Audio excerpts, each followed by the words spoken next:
ഇപ്പോൾ ദേവസ്വം മന്ത്രി V N Vasavan മാധ്യമങ്ങളെ കാണുകയാണ് തത്സമയം. തിട്ടപ്പെടുത്തി കൃത്യമായി അവരുടെ സെക്യൂരിറ്റി സംവിധാനത്തോടുകൂടി അവരുടെ വാഹനത്തിൽ പോയി ഈ കാര്യങ്ങൾ ചെയ്യണമെന്നാണ് അതിൻ്റെ നിലവിലുള്ള നോംസ്. ആ നോംസ് അനുസരിച്ചാണ് ഇന്നത്തെ ഭരണസമിതി ചെയ്തിട്ടുള്ളത്.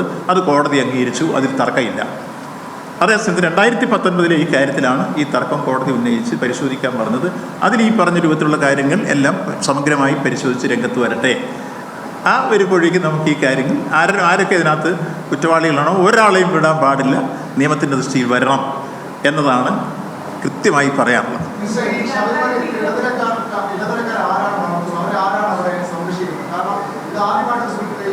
സ്വർണ്ണപ്പാളി വിവാദത്തിൽ മാധ്യമങ്ങളോട് പ്രതികരിക്കുകയായിരുന്നു മന്ത്രി എം പി രാജേഷും മന്ത്രി വി എൻ വാസവനും. ഒരു പുകമറ സൃഷ്ടിച്ച് അയ്യപ്പ സംഗമത്തിന്റെ ശോഭ കെടുത്താനുള്ള ശ്രമങ്ങളാണ് നടക്കുന്നത്. ഏത് അന്വേഷണത്തെയും സ്വാഗതം ചെയ്യുന്നു എന്നാണിപ്പോൾ അദ്ദേഹം പറഞ്ഞിട്ടുള്ളത്.